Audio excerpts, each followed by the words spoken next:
এই নিন দাদা। বিল মেটানো হয়েছে, এবার সবাই গাড়িতে ওঠো। আমি তো বললাম আমরা আপনার গাড়িতে।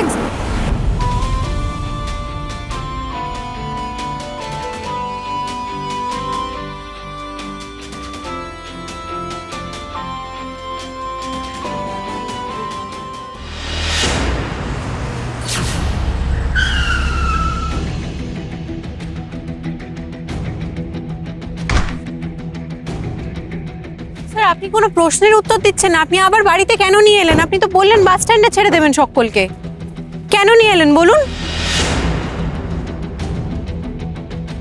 ছোট কর্তাবাবু, আপনি বাস স্টপে ছাড়বেন বলেই তো আমরা গাড়িতে উঠেছিলাম। আমি বুঝতে পেরেছি আপনার ভালো লাগছে না আমার বাড়ির লোকজন বিনা কারণে অপমানিত হচ্ছে। এটা দেখতে আপনার প্রচন্ড মজা হচ্ছে। আবার গিন্নিমা আমার বাড়ির লোকজনদের অপমান করবেন সেটা দেখার জন্যই আপনি নিয়ে এসেছেন আমাদেরকে এখানে, তাই তো? এক মিনিট। বাবা, বাবা, ছাড়ো, তোমরা আমার সঙ্গে চলো তো, আমি তোমাদেরকে বাস স্ট্যান্ডে দিয়ে আসি। চলো। বাবা। আপনি চিৎকার কেন করছেন? কি হলোটা কি? ভাই এরকম চিৎকার করছে কেন?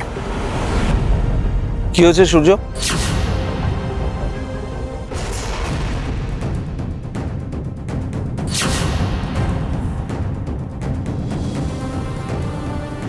তুমি মমের অশুভতাকে ইন্ডালজ করো কি করে?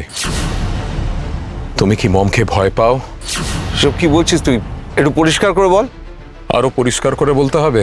হ্যাঁ নিশ্চয়ই। ওয়েল, আমার শ্বশুর বাড়ির লোকেদের মম যখন অপমান করছিল তখন তুমি তার কোনো প্রতিবাদ করনি কেন?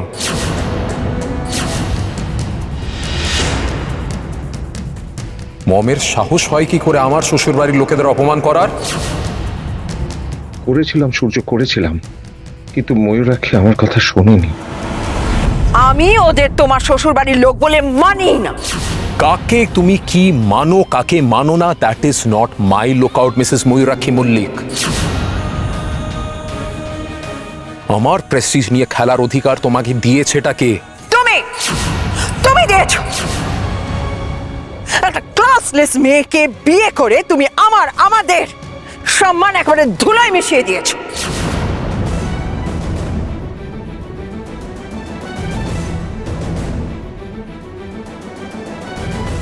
ক্লাসের বড়াই তোমার মুখে শোভা দেয় না মম।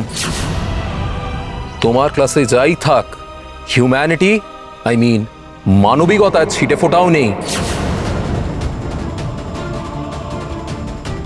তোমার ক্লাসের লোকেরাই পারে খাবারের সময় মানুষকে অপমান করে খাবার থেকে উঠিয়ে দিতে। ছি, shame on you!